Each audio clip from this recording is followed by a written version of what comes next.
আপনারা ভিডিওর থাম্বনেল দেখে অলরেডি বুঝে গিয়েছেন যে আজকে কি বিষয়ে ভিডিওটি হতে যাচ্ছে।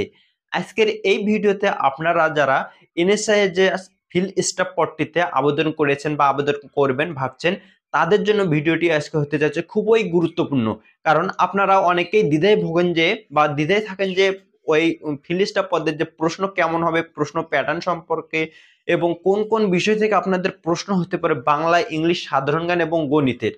এই সকল বিষয়ে আজকে আমি এই ভিডিওতে আলোচনা করব। আর সবচেয়ে গুরুত্বপূর্ণ বিষয় যেটা আলোচনা করব যে এই এনএসআই পদটিতে আবেদন করার জন্য একজন প্রার্থীর শিক্ষাগত যোগ্যতা, বয়স এবং উচ্চতা কত হতে হবে, এই সকল বিষয় নিয়ে আজকে আমি এ টু জেড আলোচনা করব। অর্থাৎ এক কথায় এনএসআই সম্পর্কে আপনাদের যত প্রশ্ন রয়েছে সবগুলোই সমাধান করব আজকে আমি এই একটি ভিডিওর মাধ্যমে।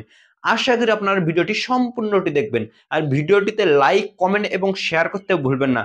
আপনি যদি আমার ফেসবুক পেজ থেকে ভিডিওটি দেখে থাকেন, অবশ্যই পেজটিতে লাইক করবেন এবং পেজটি ফলো করতে ভুলবেন না। আর হচ্ছে আপনার বন্ধুকে ভিডিওটি অবশ্যই শেয়ার করবেন। আর আপনি যদি আমার ইউটিউব চ্যানেল থেকে ভিডিওটি দেখেন, অবশ্যই চ্যানেলটি সাবস্ক্রাইব করে পাশে থাকা বেল আইকনটি বাজিয়ে দিবেন, যাতে পরবর্তী কোনো ভিডিও আপলোড করা হলে সবার আগে আপনার কাছে নোটিফিকেশনটি চলে যায়। সো ভিউয়ার্স, কথা না বেরিয়ে শুরু করা যাচ্ছে মূল ভিডিওটি। এখন ভিডিও শুরুতে বলে দিচ্ছি যে এই এনএসআই পদটিতে আবেদন করার জন্য একজন প্রার্থী শিক্ষাগত যোগ্যতা কত হতে হবে। অর্থাৎ পুলিশের যেমন পুলিশ কনস্টেবল বলা হয়, তেমনি এনএসআই এর ক্ষেত্রে যে ফিল্ড স্টাফ পদটি রয়েছে এটিকে বলা হয় ওয়াচার কনস্টেবল বা ফিল্ড স্টাফ। আর এই এনএসআই হচ্ছে ন্যাশনাল সিকিউরিটি ইন্টেলিজেন্স, একটি জাতীয় গোয়েন্দা সংস্থা। এই পদটিতে আবেদন করার জন্য একজন প্রার্থী শিক্ষাগত যোগ্যতা হতে হবে, অবশ্যই আপনাকে এসএসসি পাস করতে হবে। আপনি যদি এসএসসি পাস করে থাকেন তাহলে এই পদটিতে আবেদন করতে পারবেন। এখন আসা যাক উচ্চতা।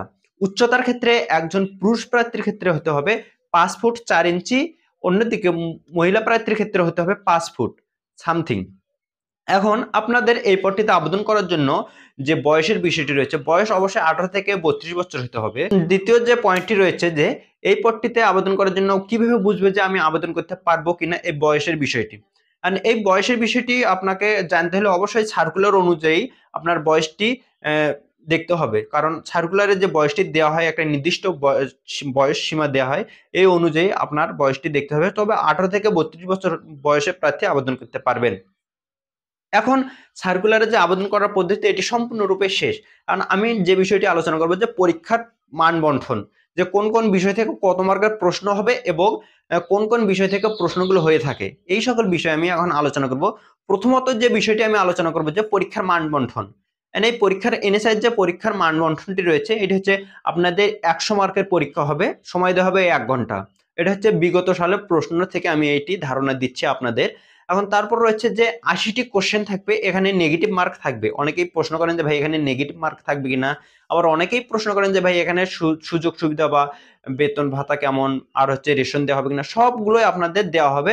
এখন রয়েছে প্রশ্ন প্যাটার্ন। প্রথমে আমি বাংলার বিষয়ে বলবো। বাংলা থেকে আপনাদের 20 মার্ক প্রশ্ন হবে, ইংলিশ থেকে 20 মার্ক, গণিত থেকে 20 মার্ক এবং সাধারণ জ্ঞান থেকে 20 মার্ক। টোটালি 80 মার্কের আপনাদের একটা প্রশ্ন থাকবে, যেখানে পূর্ণমান থাকবে 100। সরি, এখানে 80টি প্রশ্ন থাকবে, পূর্ণমান থাকবে 100। কারণ প্রতিটি প্রশ্নের জন্য থাকবে 1.25। একটা মার্কের সঠিক উত্তর করতে পারলে 1.25 দেবে, আর একটি প্রশ্ন ভুল অ্যান্সার দিতে পারলে আপনার জন্য 0.25 কাটা হবে। সেজন্য অবশ্যই আপনারা এখানে নেগেটিভ মার্ক আছে, সেইভাবে আপনারা প্রশ্ন পরীক্ষার সময় প্রশ্নগুলো পূরণ করার চেষ্টা করবেন। আর এখন আসা যাক বাংলা। বাংলার ক্ষেত্রে আপনাকে যে বিষয়গুলো গুরুত্ব দিতে হবে: সন্ধি, এক কথায় প্রকাশ, বাগধারা, বাক্য সংকোচন, এরকম কিছু আদার্স, ওগুলো আপনারা দেখে নেওয়ার চেষ্টা করবেন। এগুলো আপনাদের জন্য খুবই গুরুত্বপূর্ণ। এখন আমি আলোচনা করবো যে ইংলিশের কোন কোন বিষয় থেকে আপনাদের প্রশ্ন হতে পারে। প্রথমে রয়েছে প্রিপজিশন, তারপর হচ্ছে কারেক্ট সেন্টেন্স, নাউন প্রোনাউন যে বিষয়টি রয়েছে, ভার্ব, এই 3টি বিষয় আপনার গুরুত্ব সহকারে দেখবেন। তারপর রয়েছে synonym, antonym, translation, transformation of verb, এই বিষয়গুলো। আর রয়েছে যে আপনারা কিছু আরো আদার্স যে বিষয়গুলো রয়েছে এগুলো দেখে নেওয়ার চেষ্টা করবেন। অর্থাৎ ছোট ছোট যে বিষয়গুলো রয়েছে এগুলো দেখে নেওয়ার চেষ্টা করবেন। তারপর হচ্ছে গণিত। এই গণিতটিও আপনাদের জন্য, যেমন বীজগণিত, বীজগণিত, লসাগু, গসাগু, মান নির্ণয়, যে তারপর রয়েছে যে ওই যে একটি পিতা ও পুত্রের বয়স, একজন শ্রমিক দিনে 24 ঘন্টা কাজ করলে, এই রকম যে প্রশ্নগুলো রয়েছে এগুলো আপনারা দেখে নেওয়ার চেষ্টা করবেন। তারপর হচ্ছে সাধারণ জ্ঞান। সাধারণ জ্ঞান বিষয়টি হচ্ছে আপনারা রিসেন্ট যে কোশ্চেনগুলো রয়েছে এগুলো দেখে নেওয়ার চেষ্টা করবেন। আর হচ্ছে বিগত সালের যে পরীক্ষাগুলো হচ্ছে এগুলো দেখবেন, আর হচ্ছে বিসিএস থেকে যে প্রশ্নগুলো হয় 41 থেকে 47তম বিসিএস পর্যন্ত আপনার সবগুলো প্রশ্ন আপনারা দেখে নেবেন। এখান থেকে আপনাদের 100% কমন আসবে। সো ভিডিওটি আপনারা কে কোন জায়গা থেকে দেখছেন অবশ্যই আমার ভিডিওটিতে লাইক কমেন্ট এবং ভিডিওটিতে কমেন্ট করতে ভুলবেন না যে আপনি কোন জেলা থেকে আমার ভিডিওটি দেখছেন। আর সবাইকে ধন্যবাদ।